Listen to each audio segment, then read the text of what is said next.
Ikaw ang tarantadong matanda. Ano ba naman ang laban sa'yo ng bata para saktan mo, ha? Dahil bastos yung pamangkin mo. Hindi niyo tinuturuan ng tamang asal. Marunong na sumagot sa nakatatanda sa kanya. Walang galang. Sa bagay manang-mana sa'yo eh. Halatang iisang dugo lang ang nananalaytay sa inyo. Mga walang modo, mga walang ya, mga bastos! Naghahangad ka ng galang mula sa taong hindi mo naman ginalang? Malamang, ikaw ang pumatay dyan sa bago niyang alaga. Ano ba naman yan? Ilang taong ka na ba, ha? Matanda ka naman na, di ba? Bakit kung pumatol ka sa bata parang hindi tumandayang isip mo? Isa pa, wala kang karapatang saktan ng pamangking ko, ha? Hindi pa tapos ang atraso mo sa pamilya namin dahil sa aso mong nakakagat sa kanya. Ni hindi ka umako ng responsibilidad mo at ikaw pa ang nagmamatapang? Tandaan mo, may kaso ka pa. Hindi ibig sabihin na hindi pa kita na ipapakulong, tapos na ang laban. Wala akong pakialam sa anak mong pulis.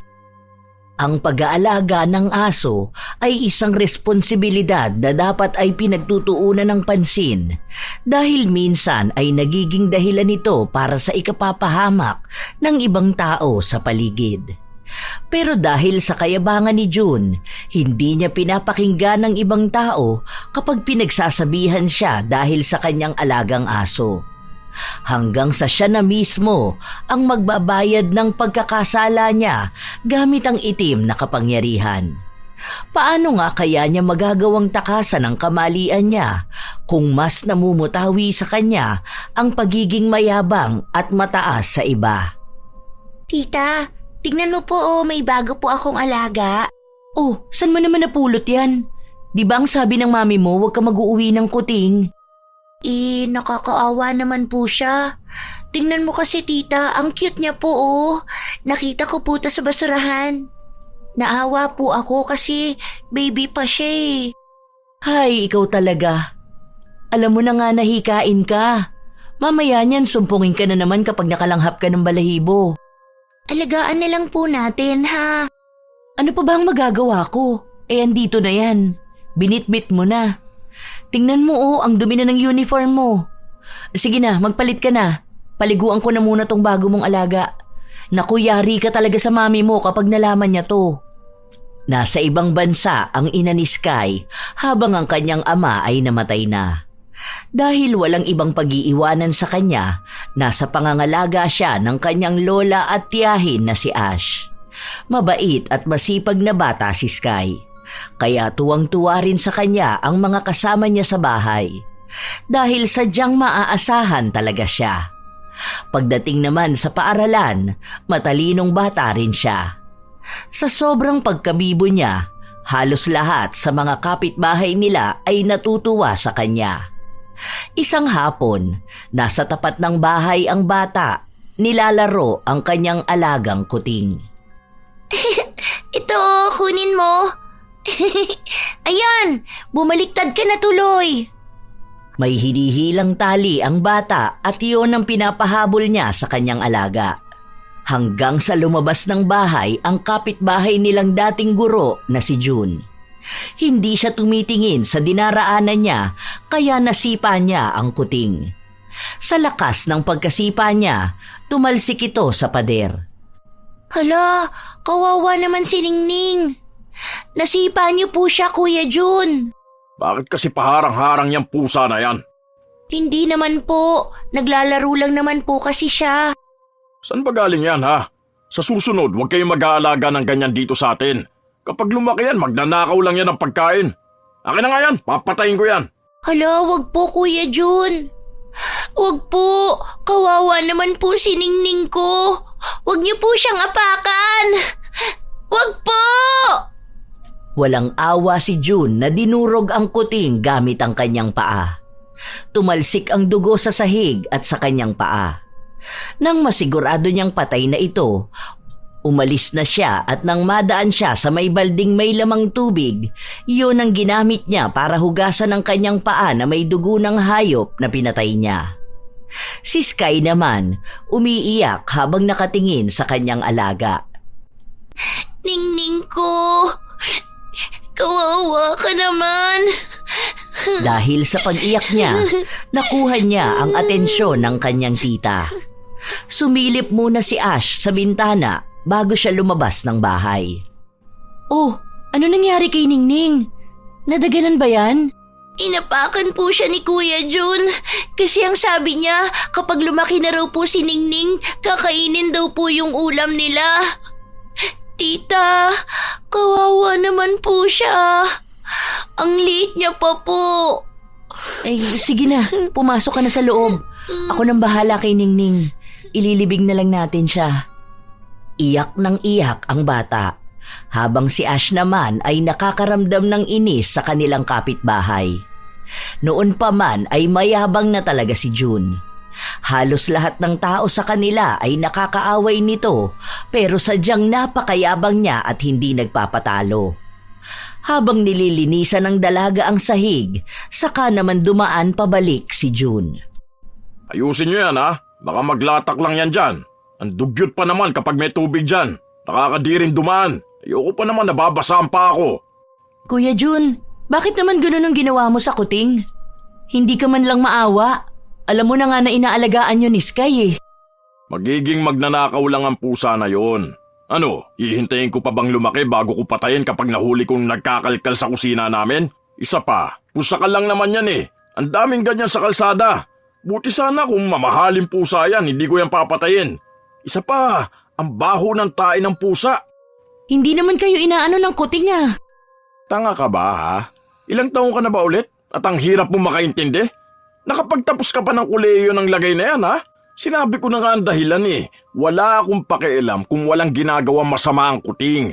Dahil alam ko na kapag lumaki yun, malaking perwisyo na rin. Tumabi ka nga dyan, paharang-harang ka sa daraanan ko. Pigil ang inis ng dalaga habang nakatingin siya sa kapitbahay nila. Dating guro si June at nang maaksidente ito, tumigil na rin siya sa pagtuturo at nanatili na lang sa kanilang bahay. At dahil palagi siyang naroon, madalas na maging mainitin ang kanyang ulo. Palagi niyang iniisip na siya lang ang may ginagawang tama sa kanilang lugar. Mayroon din siyang alagang aso na madalas inirereklamo ng kanilang mga kapitbahay. Kung hindi dudumi sa tapat ng kanilang bahay ang aso, bigla-bigla naman itong manghahabol ng tao. Ilang beses na rin itong inireklamo sa barangay pero mas matapang pa rin si June. May mga nakakagat na ang aso niya pero wala siyang pakialam sa mga yon. Sa halip na tulungan ang mga naaagrabyado ng kanyang alaga, magagalit pa siya sa mga ito at aakusahan sila na pera lang ang habol. Bata pa lang si Ash, kilala na niya si June bilang isang masamang kapitbahay. Ilang araw pa ang lumipas, nakalimutan na rin ni Sky ang lungkot sa pagkawala ng kanyang alagang kuting. Habang pauwi sila galing sa pagsisimba, may nadaanan silang nagbebenta ng mga sisiw na may kulay. Tita, bili mo po ako. Gusto ko po yung kulay pink. Hindi naman tayo pwedeng mag-alaga ng ganyan sa bahay. Wag na, saka na kapag nakalipat na tayo. Alam mo naman na walang paglalagyan niyang sisiw eh. Gusto ko po niyan. Sige na. Promise, kapag binilan mo ko niyan, ako na magtutupi ng mga panty mo. Sa dami ng babanggitin mong tutupiin mo, talagang panty ko pa, no? Saan naman natin ilalagay yan, ha? Kapag ba lumaki yan, iluluto na natin yan? Pang tinola? Sa kwarto ko na lang po. Sige na. Hay, nako. Oo na, sige na. Pasalamat ka talaga, favorite ka ni tita eh. Ay, sa bagay, ikaw pa lang naman ang pamangkin ko. Tuwang-tuwa si Sky habang pauwi siya dahil bitbit niya ang sisiw na binili sa kanya ng kanyang tiyahin. Maingay ang sisiw, pero dahil nasa loob lang naman yon ng kanilang bahay, sila lang ang nakakarinig. Isang gabi, umuwi si Ash galing sa kanyang trabaho. Naabutan niya ang kanyang pamangkin sa sala habang nilalaro nito ang kanyang bagong alaga. Aba, himala, buhay pa yan. Sa amin noon, wala pang isang araw patay na yan dahil sinasakal namin kasi ayaw kumain. Grabe ka naman, tita. Nananakal ka pala ng sisiw. Sige, tama yan, palakihin mo yan. Para kapag malaki na yan, may ihahanda tayo sa birthday mo. Ay, ayoko. Kawawa naman si Chiki. Aba ayos pati Sisiw pinangalanan mo. May Chiki ka pang nalalaman. Nasaan pala si Mama? Nasa kusina po siya, nagluluto ng ulam. Papunta na sana ang dalaga sa kanilang kusina nang makarinig siya ng sigawan mula sa labas. Boses yun ng matanda nilang kapitbahay at si June.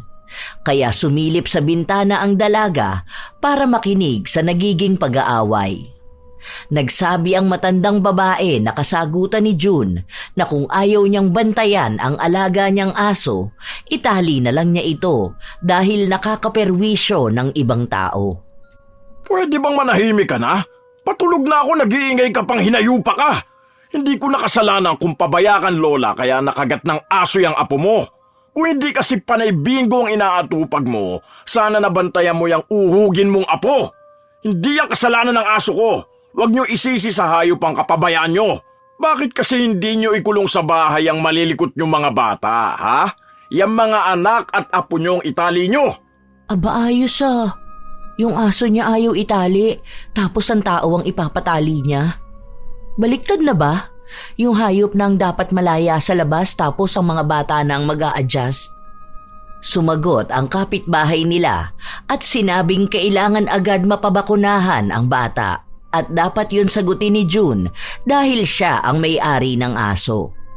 Pero hindi ito pumayag. Ipinaglaban niya pa rin na wala naman talaga siyang kasalanan sa nangyari. Kapag hindi ka na nahimik dyan, ipapupulis kita. Baka nakakalimutan mong mataas ang ranggo ng anak ko. Isang tawag ko lang sa kanya, sigurado kong dadamputin agad kayo dyan. Isa pa, walang rabies ang alaga kong aso. Mamahaling dog food ang kinakain nito at maalaga kami sa kanya. Mukha nga kayo pa mga timawa kayong may rabies eh.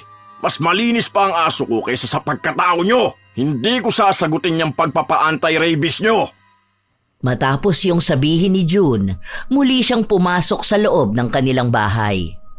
Habang ang matanda at ang apo nilang nakagat ng aso sa binti ay iyak lang ng iyak. Hindi maikakaila ni Ash na nakakaramdam siya ng awa, lalo pat alam niyang salat sa buhay ang kapitbahay nilang yun.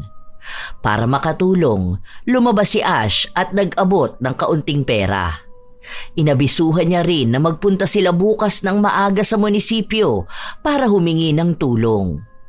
Kahit na may ganoong problema nang nangyayari sa kanilang lugar, hindi pa rin pinipigilan ni June ang alaga niyang aso na magpagala-gala.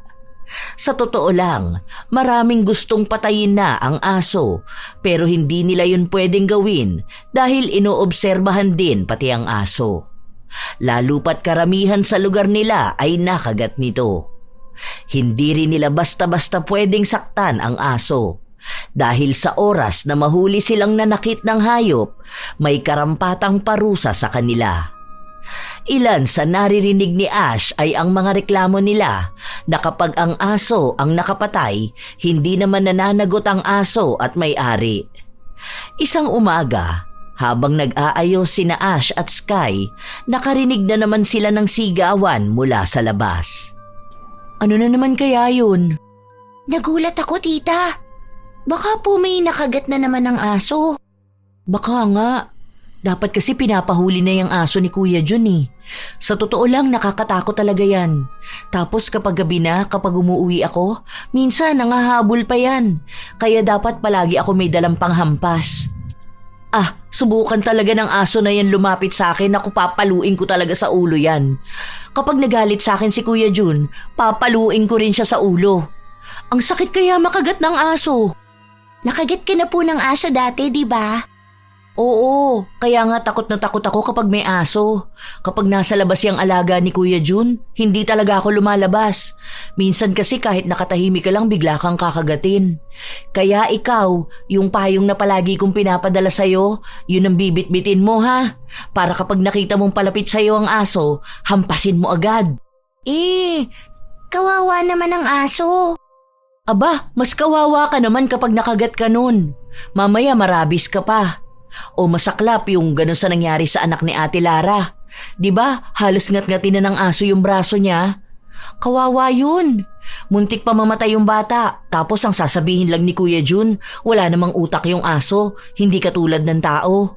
Kaya sino raw ba may kasalanan? Malamang hindi ang alaga niya. Ay naku, ayan, dumami na naman ang pagdaldal ko. Tara na nga, bilisan mo na, baka parehas pa tayong malate. Paglabas nila ng bahay, muntikan pang maapakan ni Sky ang dumi ng aso. Mabuti na lamang ay nahila agad siya ni Ash. Inis na inis ang dalaga sa nakikita niya dahil nagkalat na naman sa harapan nila ang dumi ng alaga ng kanilang kapitbahay. Kung may oras pa sana, kakausapin niya si June. Pero dahil naghahabol sila ng kanyang pamangkin, ay tinawag na lang niya ang kanyang ina para sabihin yun. Nang kinagabihan na yun, pasado 8:00 na nakauwi si Ash galing sa kanyang trabaho. Pagod siya sa biyahe, kaya marahan lang siyang naglalakad.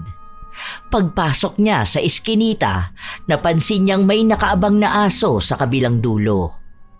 Ay, eto na naman tong aso ni Kuya Jun. Nakaabang na naman ang mabibiktima. Shh! Shh! Dun ka! Shh! Ay sige, papaluin ko talaga ulo mo. Shh! Shh! Para mapalayo ang aso, pumulot ng bato ang dalaga at ibinato niya rito. Napatakbo naman ang aso at para hindi siya balikan, kumuha ulit siya ng bato. At sa paglapit sa kanya nito ay inihagis niya ang kanyang hawak. Doon naman dumating si June. Bakit mo binabato ang aso ko? Sira ulo ka bang babae ka, ha? Nandiyan ka naman pala, bakit hindi mo inaawat yung aso mo? Hindi ka naman siguro bingi para hindi mo marinig na tahol siya ng tahol. Kung hindi ko yung babatuhin, hindi nakagat na ako niyan. Hindi ka naman kakagatin yan kung hindi mo sasaktan. Akala mo ba hindi ko nakita yung ginawa mo, ha? Ang laking bato niya, no? Kung ikaw kaya ang batuhin ko. Malamang Kuya Jun, natakot ako sa kanya. Alam mo naman na ang dami ng nakagat niyang alaga mo eh. Kapag nakagat ba ako niyan, babayaran mo yung mga araw na hindi ko maipapasok, ha? Sana kasi kung mag-aalaga ng hayop, matuto naman sana maging responsable. Hayop lang to. Siguro naman mas marunong ka mag-isip, di ba? Huwag mong i-consider na edukada ang tulad mo kung simpleng pag-intindi lang sa mga hayop, hindi mo pa magawa. Kaya pala animal lover ka kasi animal ka. Kung sana makita mo rin ang perwisyo ng aso na yan. Tingnan mo nga kung makapagkalat yan ng tae sa paligid. Mapabwisit ka. Wala kang modo. Baka gusto mong paduguin ko yung uso mo. Sige, subukan mo para magkaalaman tayo. Wala kang karapatang manakit ng ibang tao, ha? Makauwi na nga, nasisira lang ang gabi ko. Sige, isang lapit pa sa akin ang aso mo na yan, hahampasin ko ang ulo niyan. Bakas ang galit kay June dahil hindi siya makabawi ng salita sa dalaga. Pagkapasok ng bahay ni Ash, naabutan niya ang pamangkin niya na gising pa. Bakit ganyan kilay mo, tita? Nagagalit ka po? Naiinis lang ako. Oo nga pala, bakit gising ka pa? Anong oras na Matutulog pa lang po ako. Pinakain ko lang si Chiki. Medyo malungkot nga po siya eh. Bukas igagala ko siya. Bakit? Wala kayong pasok bukas? Wala po. Huwag kang palabas-labas dyan ha. Nababaliw na naman ang aso ni Kuya Jun. Kanina muntikan pa akong makagat. Gabi na kasi nasa labas pa yun. Dapat kinukulong niya ang aso niya eh. Patuloy na nagdadaldalan dalaga tungkol sa aso ng kanilang kapitbahay. Kinausap niya rin ang kanyang ina at nagtanong siya kung nakahanap na ba raw ito ng malilipatan nilang bahay. Matagal nang nais lumipat ni Ash dahil hindi na niya kayang pagtiisan pa ang kanilang kapitbahay. Kung ayaw magbago ni June, sila na lang ang lilipat. Pero ang sabi lang sa kanya ay hindi ito makahanap ng magandang lugar dahil ang huli niyang nakitang bahay ay binabaha kapag umuulan. Ang isa namang magandang bahay sana ay malayo naman sa trabaho ng dalaga. Kung doon sila lilipat, marahil ay mahirapan si Ash. Kinabukasan, tanghali na nang magising ang dalaga. Wala siyang pasok sa trabaho. Pagkalabas niya ng kwarto, nakita niya si Sky na nilalaro na naman ang alaga niyang sisiw. Lumalaki na yan May mga lumalabas ng white sa pakpak. Naku, malapit na yan iluto. Wag tita, kawawa naman si Chiki. Ano na lang kapag po mangingitlog siya. Nakita ko po sa TikTok na yung alaga po niya nangingitlog tapos piprito po nila yung itlog. Panay TikTok ka na naman ha? Kumain ka na ba? Nasaan si Mama? Kumain na po kami ni Mama kanina. Sabi niya pupunta siyang palengke. Okay, sige. Kakain na muna ako. Ang sakit ng ulo ko eh.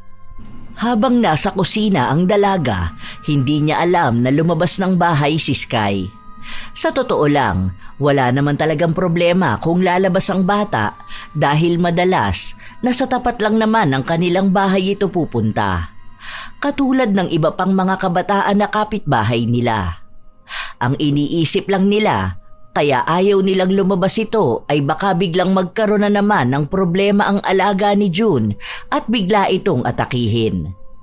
Nakaupo sa tapat ng pinto si Sky habang nilalaro niya ang kanyang alagang sisiw. Kapag lumalayo ang sisiw, hinahabol niya ito. Hanggang sa lumabas si June. Good morning po, Kuya June. Tingnan niyo po si Chiki oh. Malaki na po siya. Ano na naman yung inaalagaan nyo dyan sa bahay nyo?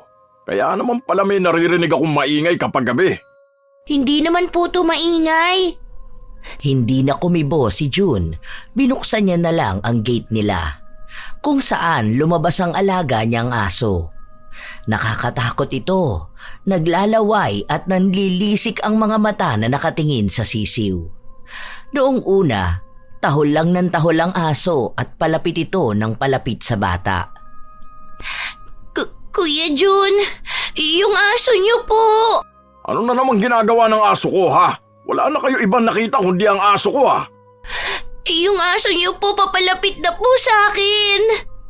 Hindi makagalaw ang bata. Naninigas siya hanggang sa biglang sumunggab ang aso at sakto na ang puntirya nito ay ang sisiw. Napasigaw si Sky na siyang dahilan para mapatakbo ang kanyang tiyahin. Naabutan niya ang bata na nakaupo sa sahig at umiiyak, habang ang aso naman ay may kinakain sa sahig. Nang makakita ng dugo si Ash, doon siya nataranta. Anong nangyari sa'yo? Nakagat ka ba? Tita, si Chiki po kinain ng aso. Ikaw, anong nangyari sa'yo? May kagat ka ba? Saan ka nakagat? Wala po. Pero si Chiki ko, tita. Sa inis ni Ash, kinuha niya ang tsinelas sa gilid ng pinto at inihagis ito sa aso para umalis. At doon niya lang napansin na nakatayo lang sa tapat ng gate si June. Nakita mo na nga na nakakasakit yung alaga mo? Talagang kalmado ka lang dyan nakatayo? Paano ko nakagat niya ang pamangkin ko, ha? Tapos hinayaan mo lang na patayin ng aso mo ang sisiw na alaga ni Sky. Sisiw lang naman yan eh. Mamamatay rin naman yan. Isa pa, may nangyari ba masama dyan sa pamangkin mo? Wala naman, di ba? Ikaw nga mapanakit dyan. Talagang binato mo pa ang alaga ko. Alaga mo, hindi mo naman mabantayan. Dapat pinapakuha na yung aso na yan eh. Magsusumbong talaga ako sa barangay. Parehas kayong perwisyo. Dapat kasi bantayan mo yung pamangkin mo. Ikulong mo dyan sa bahay nyo para hindi yan makagat ng aso. Talagang yung tao pa ang ikukulong? Di ba dapat yung alaga mo? Kung di mo yan kayang itali, mas maganda siguro kung leg mo na lang ang itali mo. Tutal, parehas naman kayo niyang alaga mo eh. May rabies ang utak. Ba't tarantado kang babae ka? Huwag mo akong pagsasalita ng ganyan. Wala kang karapatan dahil wala kang alam tungkol sa buhay ko. Wala naman akong pakialam sa buhay mo. Wala kaming pakialam sa'yo. Ang inaano namin dito ay ang alaga mong aso. Kung hindi mo naman kayang disiplinahin yan, sana wag mo na lang alagaan, di ba? Ang dami-dami na naming reklamo dyan sa aso mo pero hindi mo kami pinakikinggan. Gusto mo kami pa mag-adjust. Kami yung magtago sa mga bahay namin para maging malaya yung alaga mong magpagala-gala rito. Ang problema kasi sa inyo, ang alaga ko lang ang palagi nyo napapansin. Bakit? Ako lang ba may aso rito, ha? Paano naman yung iba dyan? Ikaw lang yung pabaya na amo. Yung mga aso nila mas maayos pa nga kaysa sa'yo eh. Kapag sinabi namin yung problema, ginagawa naman nila ng paraan. Kapag may mga dumi, sila na mismo ang naglilinis. Pag gabi na o alam nilang maraming bata, di ba nakatali naman ang mga alaga nila? Pero ikaw, akala mo pag-aari mo tong buong lugar natin para gawin mong playground ng aso mo? Kapag nasa labas yan, gusto mo kami ang magtatago? Dami mong satsat. Di naman maayos ang katwiran mo. Hindi ako ang problema kundi ang mga kakarampot niyong utak. Nagpatuloy na magsagutan ng dalawa. Walang pakialam si Ash kung mas matanda ang kaaway niya dahil ipaglalaban niya talaga kung ano man ang sa tingin niya ay tama. Kapag tumatahol ang aso, pinagbabantaan niya ito na hahampasin niya. Isa rin yun sa dahilan kung bakit galit na galit si June. Dahil ayaw tumigil ng dalaga. Umabot ang bangayan nila sa barangay. Pati oras ko sinasayang ko para lang harapin ka rito eh. Ikaw na bastos at walang hiyang babae ka. Tandaan mo to ha. Hindi ko makakalimutan tong pinaggagawa mo sa akin. Ikaw pa ngayon ang hindi makakalimot nito? Hindi ka pa ba nasanay na ang dami mong natatanggap na reklamo, ha? Kung tatawagin natin pati ang mga kapitbahay natin, marami ang tetestigo na pabaya ka sa alaga mo. Dapat kung hindi naman pala marunong maging responsabling amo, sana hindi na nag-aalaga ng aso, di ba? Wala ka kasing alam sa pag-aalaga ng hayop dahil hindi ka naman marunong magmahal ng hayop. Tignan mo na nga lang kanina, halos gusto mo sakta ng aso ko. Alam mo sa ginagawa mong yun kanina, pwede kita idemanda eh. Hindi ko alam kung anong mangyayari sa'yo kapag nakulong ka. Ha! Ako pa pala ang masama. Munti ka na nga makagat ng aso mo ang pamangkin ko eh. Anong gagawin mo kapag nakagat siya, ha? Ni hindi ka nga nagbabayad ng pang-anti-rabies ng mga taong nakakagat ng alaga mo? Dahil hindi ko naman kasalanan kung nakakagat sila. Kumpleto rin sa bakuna ang alaga ko kaya wala yung rabies. Kahit pa wala yung rabies, ang usapan ay buhay ng ibang tao. Lalo na ngayon, ang daming kaso ng mga namatay dahil sa rabies. Hindi namin isusugal ang mga buhay namin at ng mga mahal namin para lang sa punyeta mong alaga. Hindi kami tutol kung gusto mo ng aso. Ang sa amin lang, sana maging responsable ka naman. Manahimik ka na sinabi. Wala namang patutunguhan tong pinaglalaban mo. Hindi pa rin naman pwedeng kunin sa akin ang alaga ko dahil hindi ako papayag kapag kinuha siya sa akin. Aba, baka magkamatayan talaga tayo. Pilit silang inaawat na dalawa, pero walang nais na magpatinag sa sagutan. Kapag sinabi na tumigil na si Ash dahil siya ang mas bata at babae, mas lalo siyang nagagalit dahil sinasabi niya na wala sa edad at kasarian ang magiging hadlang para maglabas ng saloobin sa taong tunay namang may kasalanan. Ang mga tao kasi sa barangay ay kakilala si June. May iba sa kanila ang malaki ang utang na loob sa kanya at takot sa anak niya. Para hindi magmukhang may kinakampihan sila, parehas na pinagsabihan ang dalawa. Pero kahit na ganon, ramdam pa rin ni Ash na may pinapaboran ang mga taong hinihingian niya ng tulong. Kaya walang nagiging maayos na aksyon sa problema namin eh. Mga duwag din tong mga to. Palibasa, hindi kayo ang napeperwisyo ng alaga ng lalaki na yan. Sana makagat kayo ng aso para alam nyo kung anong pinagdaraanan namin. Galit na umalis si Ash kahit na pinagbabati silang dalawa, hindi siya nakinig sa mga ito.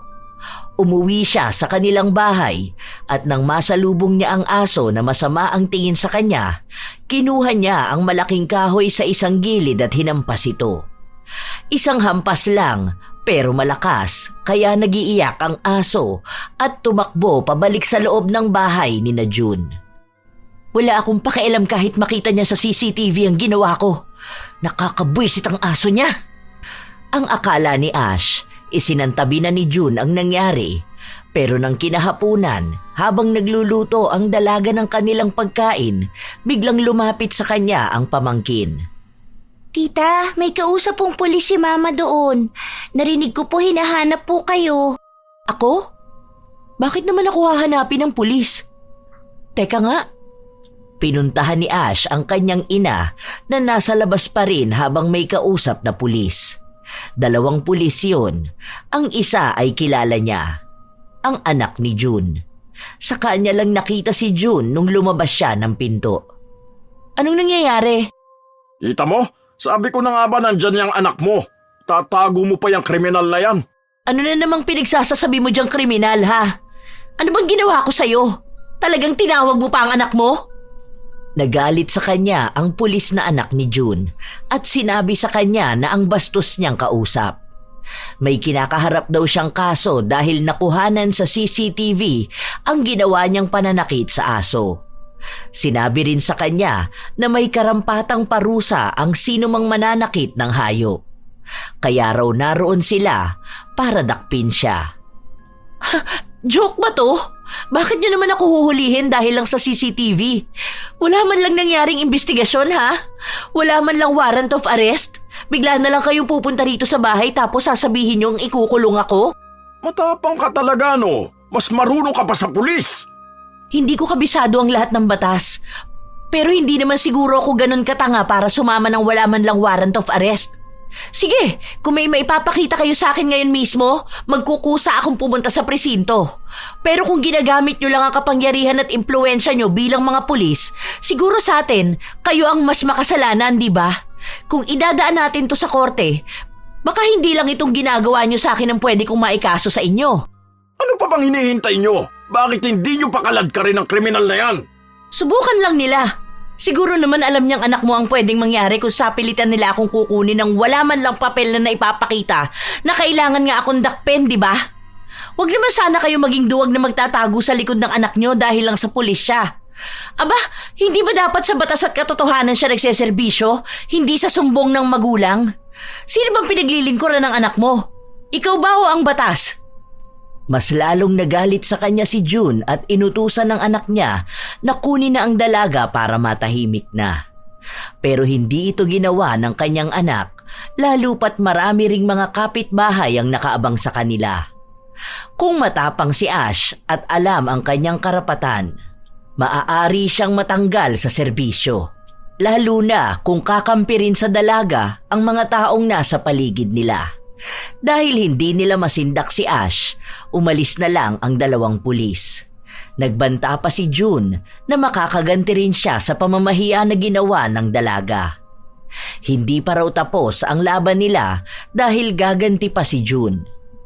Nang makapasok na sila sa loob ng bahay, kinausap si Ash ng kanyang ina ukol sa ginawa niya. Sinabi nito sa kanya na hindi siya titigilan ni June dahil nagtatanim ng galit ang kanilang kapitbahay. Bakit naman po tayo matatakot sa kanya? Kung sa tingin niya lahat ng tao kaya nilang sindakin dahil lang sa pulis ang anak niya, may batas naman tayong kakampi. Ang hirap kasi kapag tinatakot ng mga ganyang tao, hindi na rin lumalaban eh. Kung lahat tayo matatakot sa kanila, ano na lang ang mangyayari sa katotohanan? Sinabi sa kanya ng kanyang ina na natatakot lang din siya sa maaaring mangyari sa kanila. Kilala nila si June. Kapag ginusto nitong gumanti, talagang gaganti ito sa kanila. Damay-damay na yun. Kaya po ganyan ang ugali niyan dahil akala niya lahat ng tao dapat matakot sa kanya. Nananahimik kasi ang mga tao eh, kaya ayan, feeling niya makapangyarihan na siya. Na kahit mali na ang ginagawa niya, kaya niya pa ring isipin na siya ang tama. Tapos kapag may umapila, gagamitin niyang panakot ang anak niya. Sino nga naman kasing hindi matatakot kapag may pulis na nasa harapan mo? Pero hindi lahat masisindak niya, no? Kaya wag po kayong matakot. Siya lang talaga ang halos lumalaban kay June. Ang ilan na rin kasi sa kapitbahay nila ay nasindak nila. Kahit na wala namang karampatang parusa, ginagamit ng kanyang anak ang kapangyarihan para magkulong ng tao. Yun ang nagiging mistulang babala para sa kanila. Pero para sa dalaga, hindi sa kanya tatalab ang ganoong mga bagay. Lalo pa at may alam siya sa batas.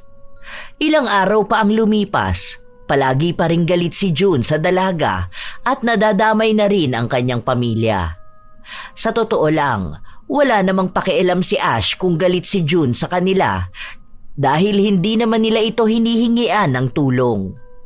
Isang tanghali, nagluluto si Ash at ang kanyang ina nang mapansin nilang kulang sila ng rekado, kaya tinawag ng dalaga ang kanyang pamangkin para utusan ito. 2 pamintang durog tapos mantika yung nasa bote. At saka, ano pa bang kulang? O sige, bili ka na rin ng magic sarap. May sukli pa po? Oo, meron pa. Bili po ako pagkain ko. Sige, pero mamaya mo na yun kainin ha. Baka mabusog ka, hindi ka na makakain ng tanghalian. Bilisan mo na para mailuto na namin to. Sumunod naman kaagad ang bata. Sinasaulo niya pa ang utos sa kanya habang palabas siya. Ilang sandali pa, may kapitbahay na nagmamadaling pumasok sa loob ng bahay nila. Hindi pa ito nakakapagsalita, nakaramdam na ng kaba si Ash. At halos mahimatay sila nang marinig na nakagat ng aso ang bata at hindi lang basta sa paa dahil sa mukha at malapit sa mata. Nagmadali ang mag-ina na puntahan si Sky. Hindi na sila nag-aksaya pa ng oras para itakbo ito sa ospital dahil sa walang tigil na pagdurugo.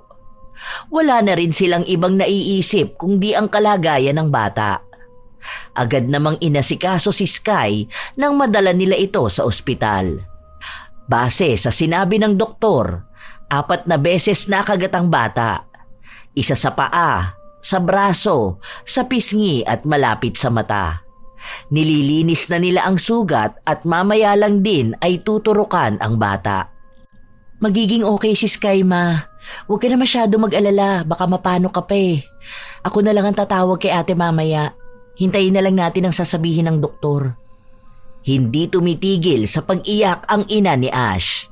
Nang muli nilang makausap ang doktor, nasabi na maayos naman ang bata pero kailangan pang obserbahan, lalo na sa kanyang kaliwang mata. Dahil kung may natama ang ugat, maaari itong magdulot ng pagkabulag. Malaking pinsala ang inabot ng bata dahil lang sa asong nakakagat sa kanya. Nang kahit paano ay kumalma na ang ina ni Ash, nagpaalam siya para umuwi sa kanilang bahay. Naiwan kasi nilang bukas ang bahay at nakatiwangwang ang pagkain na dapat ay lulutuin nila. Maghahanda rin ng pagkain ng dalaga para dalhin sa ospital. Habang naglalakad siya sa eskinita, nakita na naman niya ang aso na nakakagat sa kanyang pamangkin. Binato niya ito pero hindi natamaan, kaya napatakbo ito papunta sa bahay ni na June. May isa ring kapitbahay ang nagsabi sa kanya ng nangyari. Papunta raw ng tindahan si Sky nang bigla itong kagatin ng aso. Dahil sa takot ng bata, natumba siya sa lapag at doon na siya nakagat sa mukha. Pinigilan lang nila ang aso kaya hindi natuloy ang susunod na atake nito. Nanggagalaiti sa galit si Ash dahil sa kanyang mga narinig kaya agad niyang sinugod ang kapitbahay. Ano na naman ba yun? Ano na naman? Hindi mo ba alam kung anong ginawa niyang alaga mo? Ano, pagbibintangan mo na naman sa nangyari sa pamangkin mo, ha? Hindi kasalanan ng aso ko nangyari. Alam mo kung sino may kasalanan? Kayo! Bakit nyo kasi hinayaan lumabas yun? Hinayaan ba namin? Inutusan lang naming bumili sa tindahan at dahil dyan sa lintik mong aso, kaya kamunti ka na siyang mamatay. Ngayon, baka mabulag pa siya. Sinasabi ko sa'yo, pagbabayaran mo tong nangyari. Magsasampa ako ng kaso. Bakit ako magbabayad? Aso ang nakasakit sa pamangkin mo, hindi ako. Kaya kung may dapat kang kasuhan, ang aso yun. Pero may nakakasuhan bang hayop, ha? Ang problema kasi sa'yo, nagagalit ka na agad tapos susugod ka pa sa bahay ko. Pinagyayabang mo may alam ka sa mga batas na yan, tapos ngayon magpapatawa ka sa harapan ko at sasabihin mo sa akin na magsasampa ka ng kaso? Akala mo naman natatakot ako sa'yo. Alam mo, hindi ko alam kung paano ka naging teacher nun eh. Bukod sa mahina yung kukote mo, baluktot pa lahat ng katwiran mo. Malamang, sino bang mananagot kapag yung alaga mo ang nakasakit? Malamang ikaw, dahil ikaw ang may-ari sa kanya. Responsibilidad mo, ano man ang gagawin ng alaga mo. Bahala ka sa buhay mo kung gusto mo akong kasuhan. Basta sinabi ko sa'yo, wala kang mahihita sa akin, ha? Mukha ka lang talagang pera kaya pinipilit mo ako sa obligasyon na hindi naman para sa akin. Tigil-tigilan mo yung pagpasa ng kasalanan, ha? Ala sige, doon ka na. Ang atupagin mo yung pamangkin mo, wag ako. Kahit na anong gawin ni Ash na pakikipagtalo sa kanyang kapitbahay, wala pa rin siyang nagawa. Dahil hindi talaga magpapatalo si June. Inasikaso na lang muna ni Ash ang kailangan niyang gawin para sa pamangkin, habang pinapatuloy niya ang pagsasampa ng kaso kay June. Hanggang sa dumating ang isang araw na bigla na lang nilang nabalitaan na namatay ang aso at ang dahilan daw nito ay pagkalason. Paano kaya yan, Ma? Ang sabi pa naman dapat antabayanan din ng aso.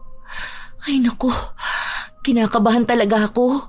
May mga balita pa naman na kahit may anti-rabies na, pwede pa rin magkaroon ng rabies. May napanood ako niyan sa Facebook eh. Kumpleto naman daw ang bakuna, pero namatay pa rin. Duda rin ako na bigla na lang namatay ang aso o may nanglason. Kasi kung totoo na ibang tao ang lumason sa aso ni Kuya Jun, malamang nagwawala na yun. Ipapakita na niya yung CCTV o kaya ando naman ang anak niya para manghuli ng kung sino. Kaso wala eh. Tahimik lang siya. Feeling ko sinadya niya yon dahil alam niyang kinasuhan ko siya. Para masabi lang na wala na ang aso, kaya wala na siyang pananagutan. Ay naku, buwisit talaga yun eh. Kung ano-ano na lamang ang tumatakbo sa utak ng dalaga. Kahit na sabihin pang umaayos na ang lagay ng kanyang pamangkin, hindi pa rin maaalis ang pag-aalala. Lalo pat base sa kanyang mga nababasa at napapanood, mas delikado raw kapag sa mukha nakagat ng aso. Pero dahil namatay na ang aso, wala na silang mababantayan. Nakauwi na rin naman si Sky at nagpapagaling na. Wala namang naging problema sa kanyang paningin. Isang gabi, habang pinapakain ni Ash ang kanyang pamangkin, bigla na lang itong nagtanong sa kanya. Tita, inaway mo po ba si Kuya Jun? Bakit naman ganyan ang tanong mo sa akin? Wala lang po. Alam ko lang po kasi aawayin niyo po siya eh. Paano ko naman kasi palalampasin ang ginawa ng aso niya sa'yo? Tapos siya patong mayabang ng sobra. Sana makahanap na tayo ng lilipatang bahay. Ayoko na talaga rito. Dahil sa tuwing nakikita ko siya, nagagalit lang talaga ako. Baka kasi ikulong ka po. Kasi po, di ba po anak niya po pulis? Tapos po naaalala ko po dati may kinulong po sila. Huwag na po kayong makikipag-away. Maayos naman po ako. Hindi pwedeng hindi ako makikipag-away, lalo na kung umaasta siyang batas. Hindi ako makukulong dahil wala naman ako masamang ginagawa. Siya ang dapat na makulong dahil sa dami ng kasalanan niya.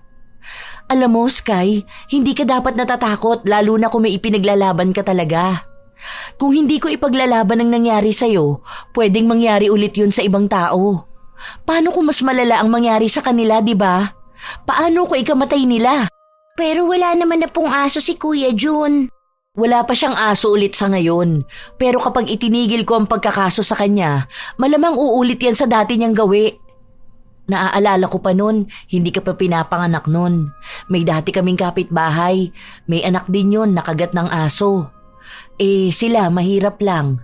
Talagang mahirap kasi nangangalakal yung asawa nun. Tapos ang mga anak nila maliliit pa. Namatay yung bata dahil sa kagat ng aso. Tapos, hindi lang yun ha. May 3 pa. Iisang aso lang ang nakakagat. Inimbestigahan yun tapos bigla na lang nilang nakita na namatay yung aso dahil daw nalason.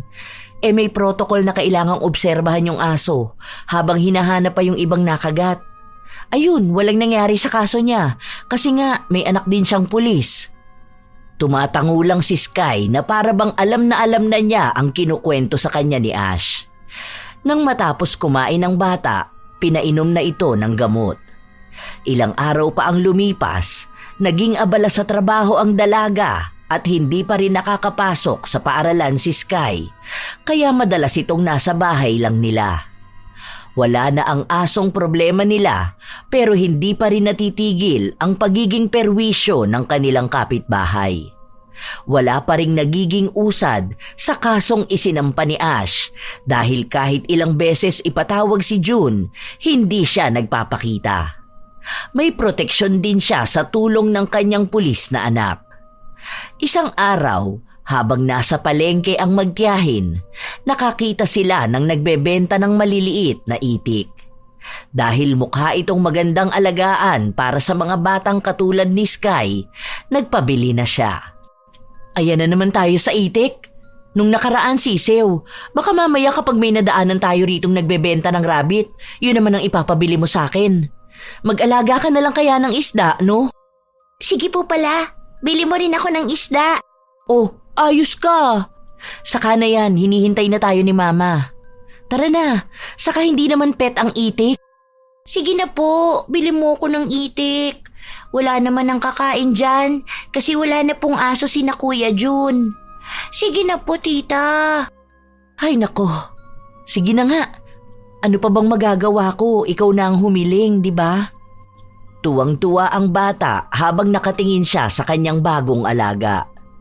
Nang makauwi sila, diretso agad sa kusina si Ash habang ang pamangkin niya ay nasa labas at ipinapakita sa mga batang kalaro ang kanyang alagang itik. Simula nang mawala ang aso ni June, naging malaya na ulit ang mga bata sa labas. Yun ang isa sa kinaiinisan ni June dahil marami na namang pakalat-kalat at maiingay na bata. Hindi katulad noong may aso siya, palagi lang nasa loob ng bahay ang mga yun. Pabili na kasi kayo ng itik. Ang cute kaya nito. Tingnan niyo ang haba ng uso. Habang pinapakita at nilalaro ni Sky ang kanyang alaga, bigla namang dumating si June. Papunta ito sa kanyang bahay. Dahil hindi siya tumitingin sa dinaraanan niya at kamuntikan na niyang maapakan ang bagong alaga ng bata, marahang naiharang ni Sky ang kanyang katawan na naging dahilan kaya muntikan ng matalisod si June. Ano ba? Bakit ka umaharang sa dinaraanan ko? Paano ko natalisod ako tumama ang ulo ko sa simento, ha? May pera ba kayong pampagamot sa akin? Sorry po, hindi ko naman po sinasadya. Muntikan niyo na po kasi maapakan ng alaga ko eh. Ano na naman niyang alaga mo? Itik? Sa bukid dinaalagaan yan, hindi rito. Tintik na yan, ipapahamak mo pang buhay ko para sa walang kwentang itik na yan. Akin na nga yan! Wag po, akin po ito. Wag niyo po sasaktan ng alaga ko. Ah! Tita! Kahit tawagin mo pa yan tita mo. Baka gusto mong pilipitin ko rin ang leeg niya katulad ng ginawa ko rito sa itik mo. Salbahe ka! Salbahe ka! Papastos ka! Tuturuan kita ng leksyon! Malakas na pagbatok ang ginawa ni June sa bata. 2 beses niya itong ginawa at kasunod naman ay piningot niya sa tenga. Yun na ang naabutan ni Ash at para mailayo ang kanyang pamangkin, itinulak niya si June. Dahil napalakas yun, napasandal sa pader si June, pero dahil hindi pantay ang pader, tumama ang likod nito sa nakausling bato. Ah, aray ko! Ang likod ko!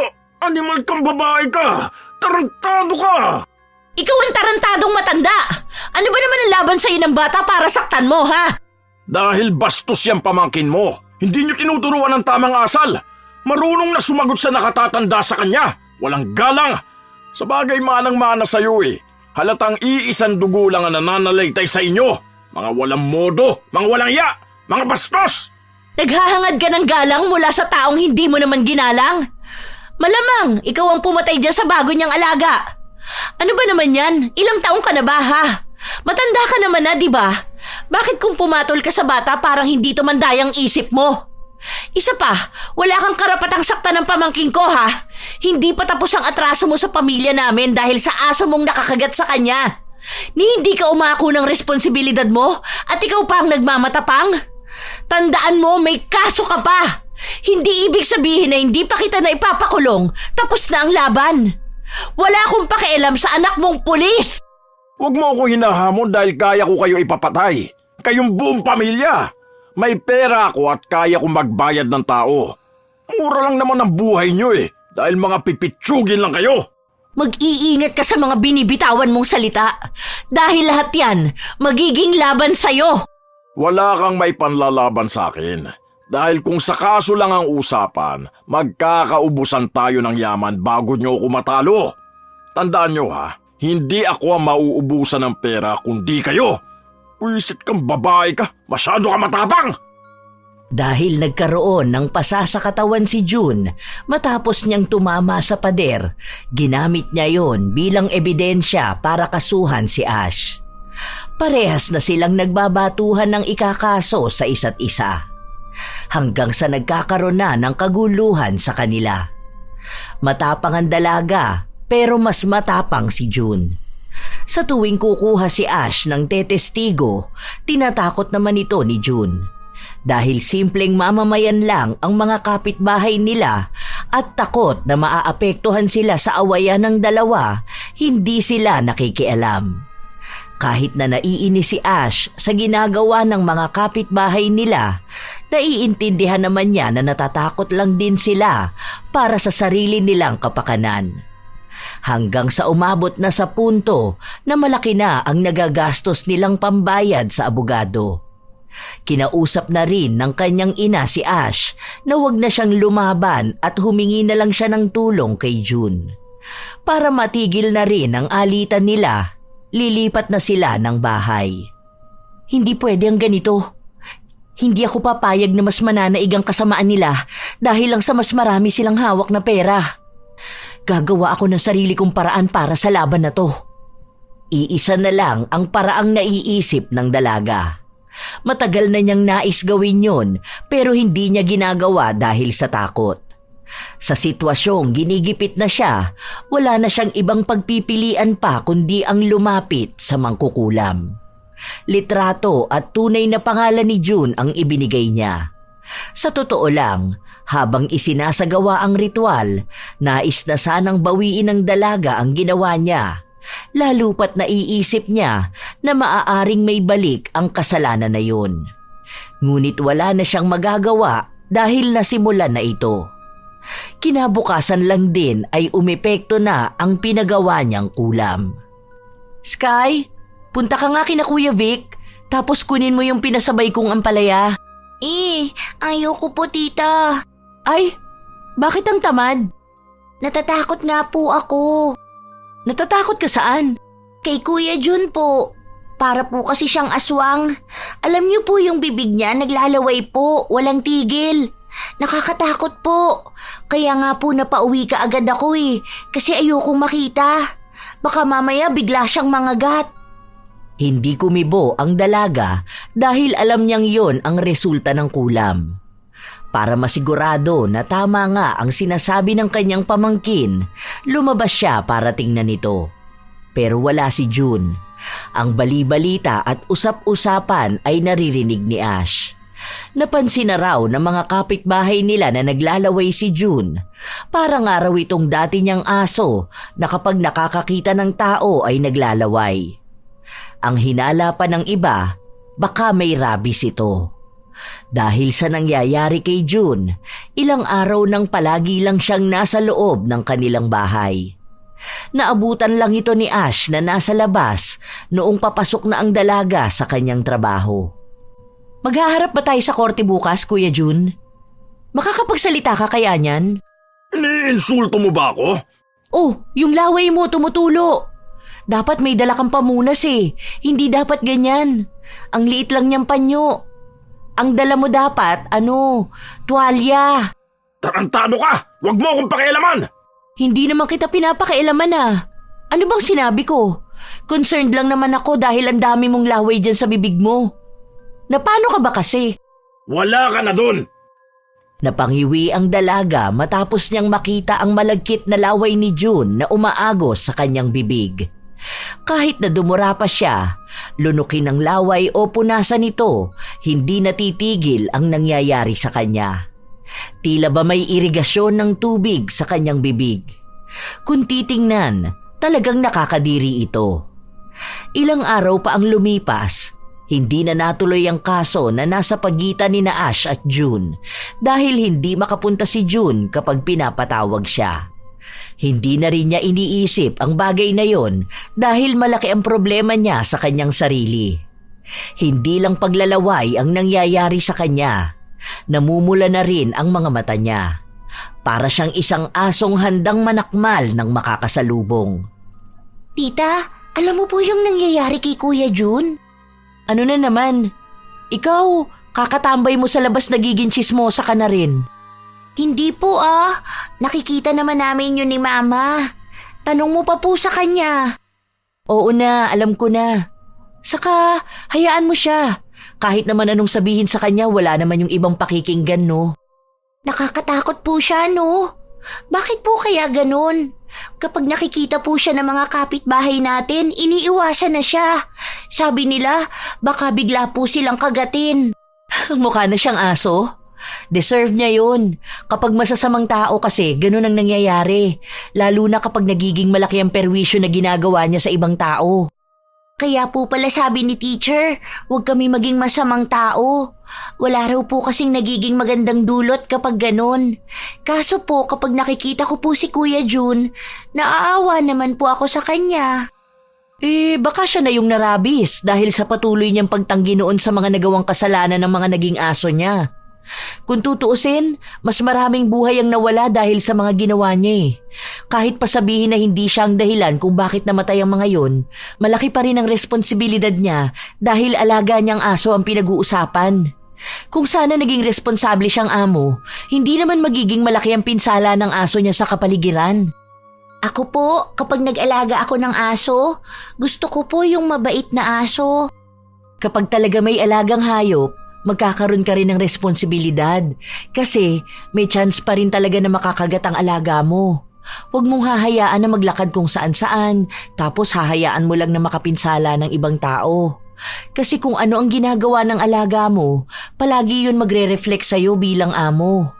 O tingnan mo, inuutusan kita kanina na kunin ang mga damit sa kwarto Dinala mo na naman ako sa mga chismis mo. Hala, sige na. Natawa na lang si Sky at sinabi na kapag malaki na siya, mag-aalaga rin siya ng aso. Pero magiging maalaga at responsable siya para palaging ligtas ang mga tao sa paligid niya.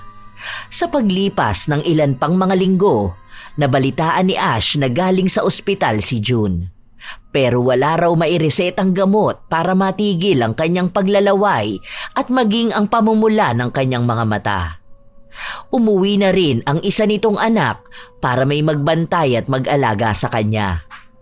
Nang mapansin ni Ash na nakatambay sa labas si June, nagpanggap siya na naglilinis siya sa tapat ng kanilang bahay. Pasulyap-sulyap ang dalaga sa kabilang bakod kung saan naroon ang kapitbahay niyang kinulam niya. Mukhang napansin din siya ni June at sumama ang tingin sa kanya nito. Anong tinitingin-tingin mo dyan, ha? Bakit nagagalit ka? Masama bang mapatingin dyan sa pwesto mo, ha? Alam ko naman na sinisilip mo ko dahil gusto mo makita ang nangyayari sa akin, di ba? Ano naman ang pakialam ko sa'yo? Alam ko naman ang bali-balita na mukha kang may rabies. Hindi mo na pala kailangan ng panibagong aso Sa'yo palang takot na ang mga kapitbahay. Mas malala pa ata yan kapag nakakagat ka. Mukha ba ako nakikipagbiruan, ha? Bakit? Sinabi ko ba na nagbibiro ka? Totoo rin naman ang sinabi ko Mukha ka naman talagang aso na naglalaway dyan. Yung aso na kapag nakasalubong mo papasok sa eskinita, hahanap ka na kaagad ng bato dahil kung hindi mo babatuhin aatakihin ka. Ganon na ganon ang itsura mo ngayon. Kaparehas lang sa mga inaalagaan mong aso noon. Talagang ikinumpara mo pa ako sa aso? Kung kagating kaya kita ngayon para ikaw magkaroon ng rabies. Wag na uy! Agad na pumasok sa loob ng bahay nila ang dalaga. Nakausap niya rin ang kanyang ina at sinabi sa kanya na sa susunod na buwan ay lilipat na sila ng bahay. May nakita na raw yung sanlatira na malapit lang din. Masaya ang dalaga dahil ang ibig lamang sabihin nun ay bagong simula para sa kanila. Hiniling din ng dalaga na sana ay wala silang maging kapitbahay na katulad ni June. Sinabi naman ng kanyang ina na mukha naman daw maayos ang kanilang mga kapitbahay. May patakaran din daw doon na kapag may alagang hayop, dapat ay responsable sila. Huwag hayaan na dumumi sa tapat ng bahay ng iba at mas lalong huwag hahayaan na makasakit ng tao. Habang lumilipas ang araw, hindi na natuloy ang pagkakaso ni Ash. Iniisip na lang din niya na ang mga danyos na dapat bayaran ni June ay siningil na ng kulam.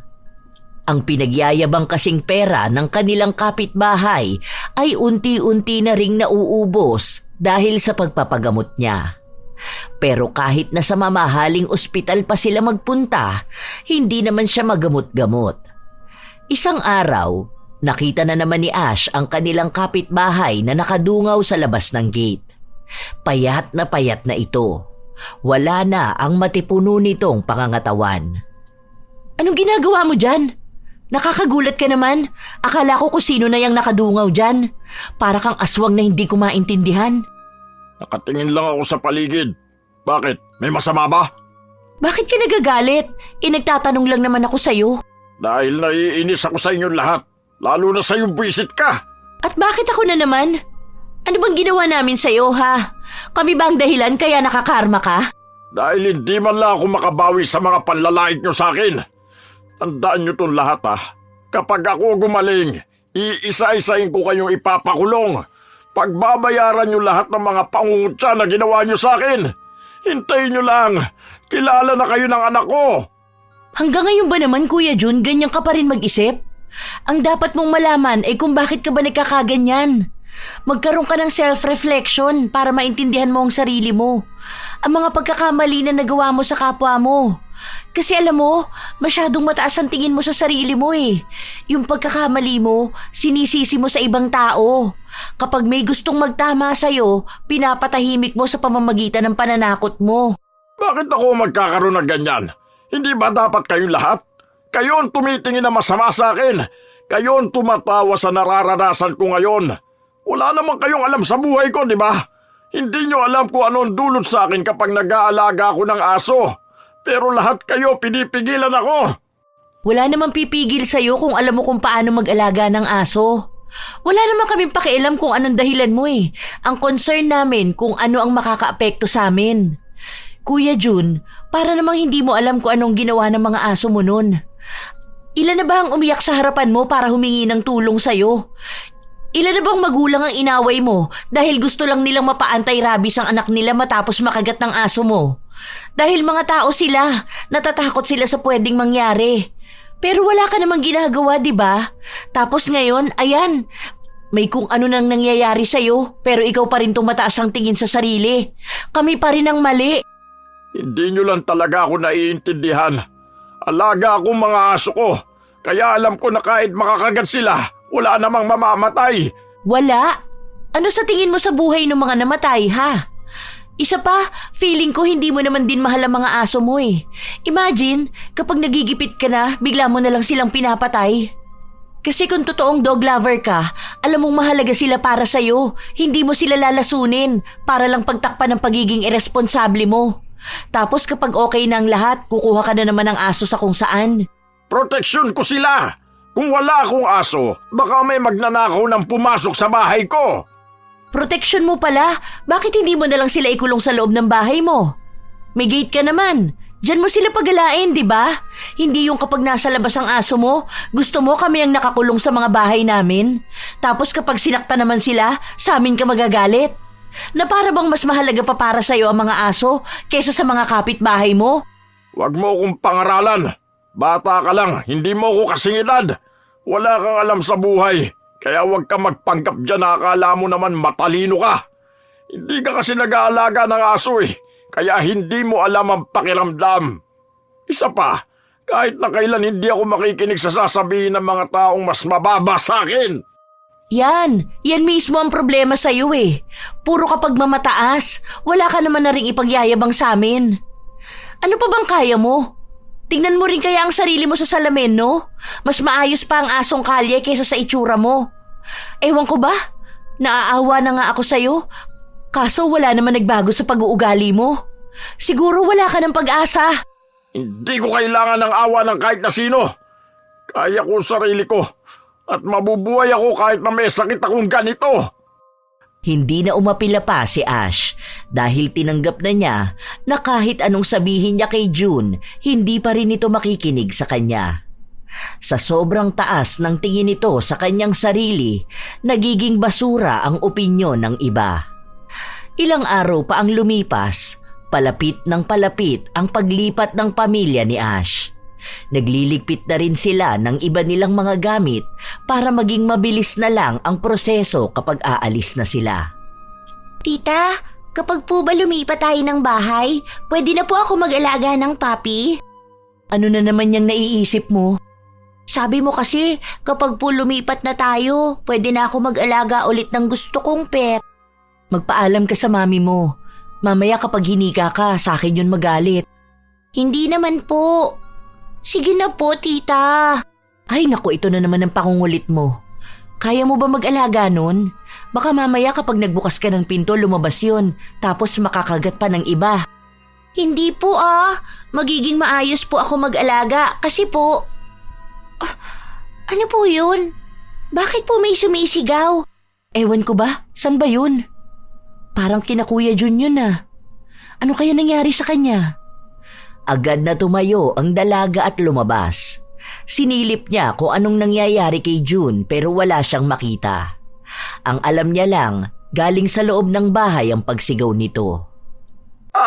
Tulungan Ay niyo Diyos ako! ko! Bahala na nga, papasukin ko na siya sa loob. Dahil nakasarado ang gate, inakyat pa ito ng dalaga para lang makapasok sa loob. Noong una, pinipigilan siya ng kanilang mga kapitbahay dahil iniisip nila na maaaring pakana lamang yun ni June para kapag pumasok sila sa loob, makakaisip ito ng paraan para ipakulong sila. Naroon naman daw ang anak nito, kaya bakit walang tutulong sa kanya? Pero ginawa pa rin ni Ash. Pagpasok niya sa loob, naabutan niya si June na nasa sahig at may mga dugo sa katawan. May isang aso na kagat-kagat siya sa paa. Tulungan mo ako! Mamamatay na ako rito! Kulit mo! Kumuha siya ng panghampas sa aso para lang bitawan nito si June. Matagal pa bago ito nangyari. Ayaw namang sumugod ng dalaga dahil malaki ang aso. Natatakot din siya na baka pati siya ay sakmalin. Hanggang sa nakapasok sa isang kwarto ang aso at doon ito ikinulong ni Ash. Agad niya rin namang tinulungan si June para dalhin sa ospital.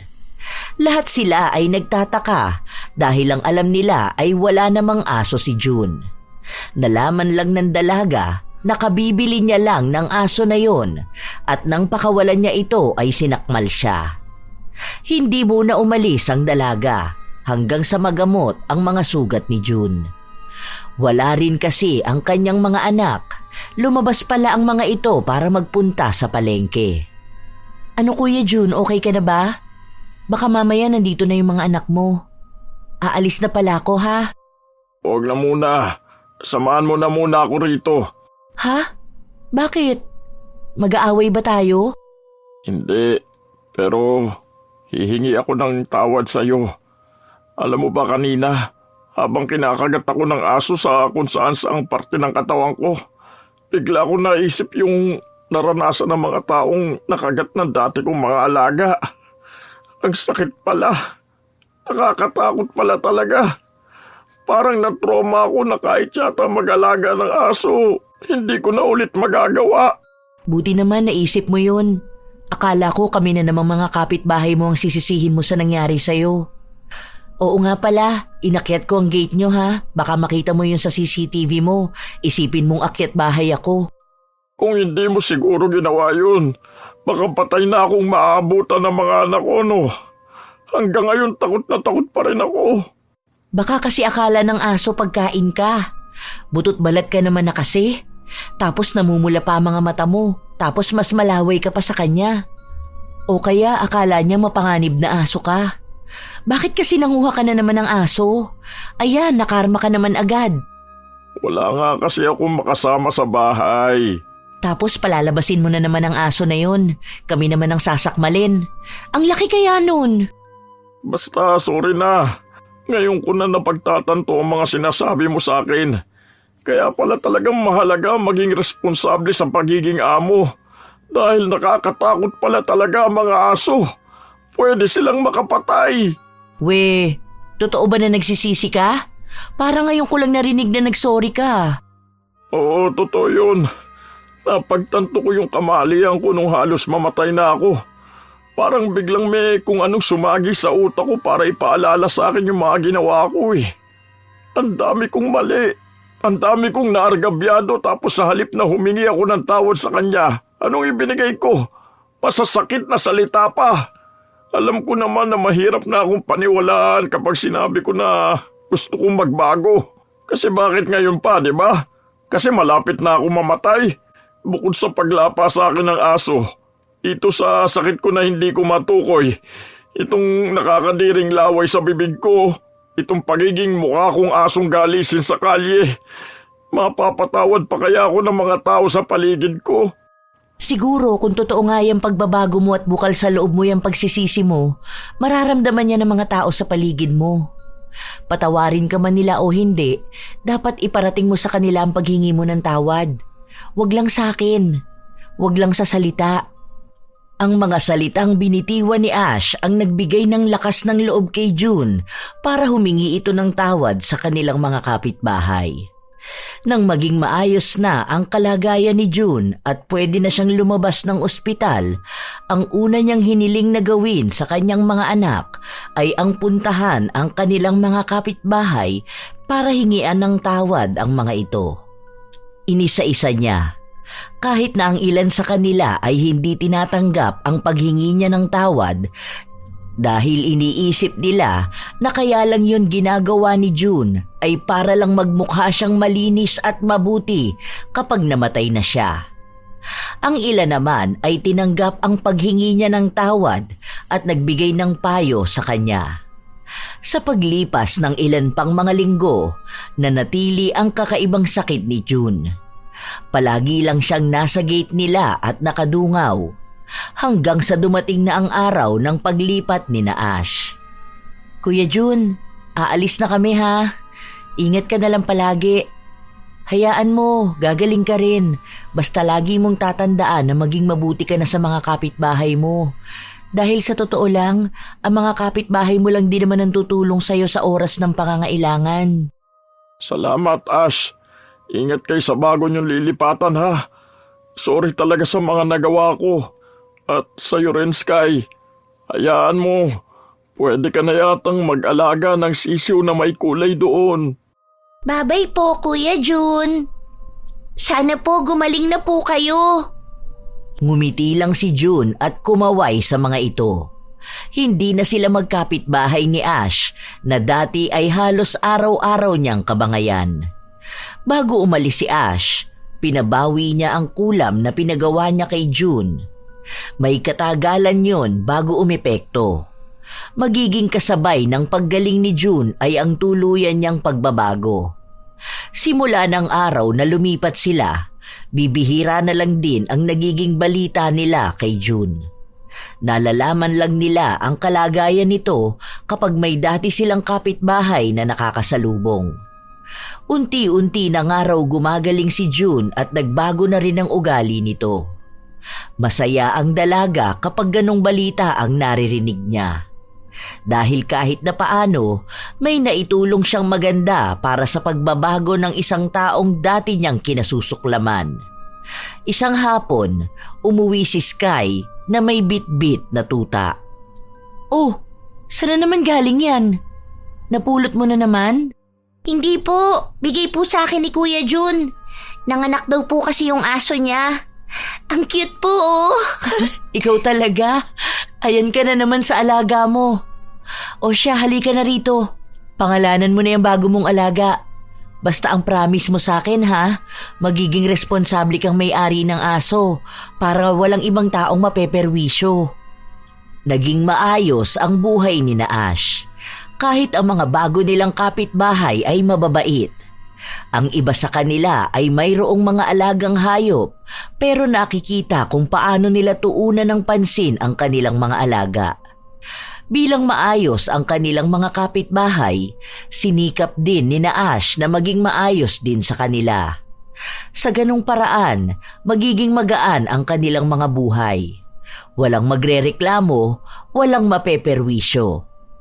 Hindi naman talaga maiiwasan sa isang komunidad na magkakaroon ng alagang aso, lalo pat isa ito sa pamamaraan para protektahan ang lugar o kanilang bahay laban sa mga masasamang tao.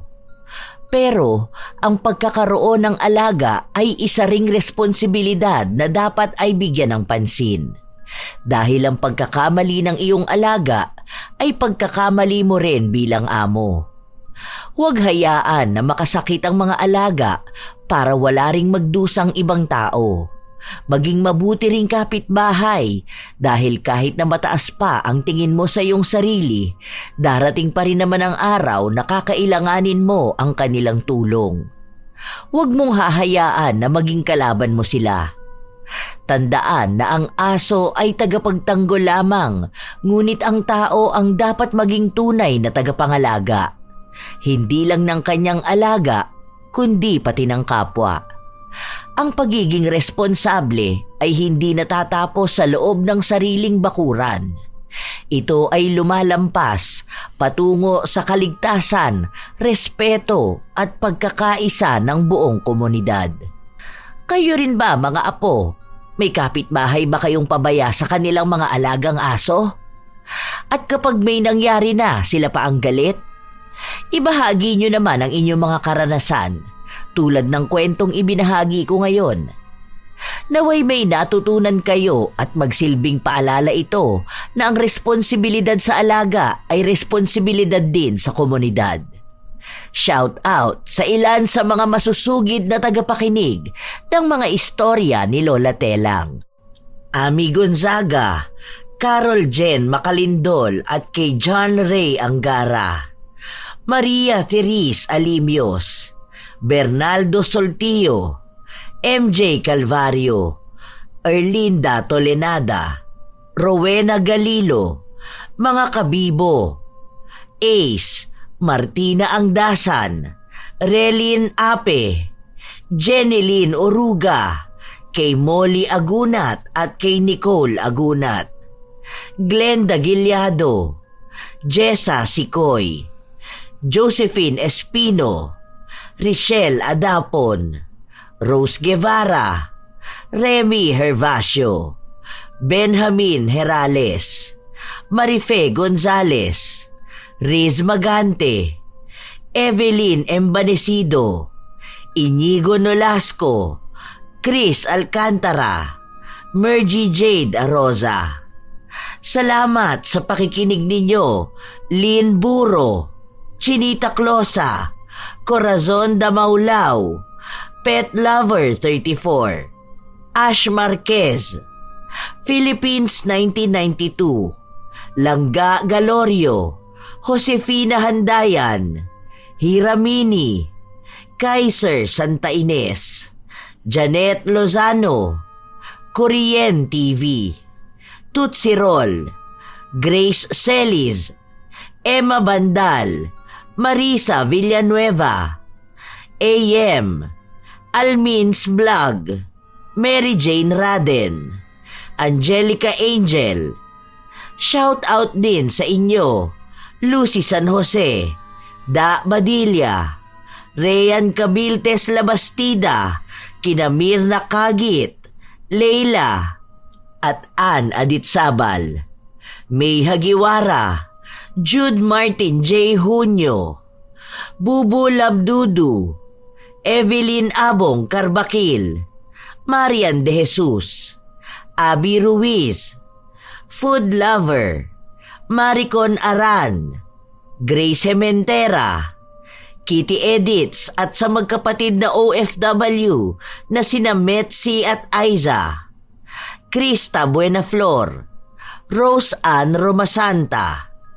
Shout out sa mga apo kong sina Sydney Crosswind at sa kanyang anak na si Chrisine Lane Bandoho, Supladang Pasaway, Lovely Rose Roa at Princess Rain Roa Alawami, Kimpoy Feliciano, Hazel Fiesta, Marie the Lightworker, Gia Gigi, Francisco Neng at kay Jeremy Saranillo Francisco, Matt Sarol, Mel Santarita, Esteli Reyes at sa Reyes family ng Marikina City, AJ Chua, Vicky Yabut, Roy Lacandalo, Josefina Fuelias, Mike James Tapak, Will Maleses, Leonisa Cobo, Raquel Hasegawa, Maria Lee Nakagawa, Lynn Hasegawa, Elise Padilla, Lydia Lopez, Gemstone Claro, Lance MBB, Rosalina Bogayong, Ami Yong, Ami Bag, Angelina Ignacio, Ate Aya at sa kanyang mga biyenan na sina Lola Susan at Lolo Simo. Sa buong Team Manok ng Amsik Angeles City, Pampanga. Ray Galedo at sa Galedo family ng Kabuyaw, Laguna. Belated happy birthday sa inyo, Luri Ann Vitalicio at Jenny Suzuki. Ito ang inyong Lola Telang at maraming salamat sa lagi ninyong pakikinig, mga apo.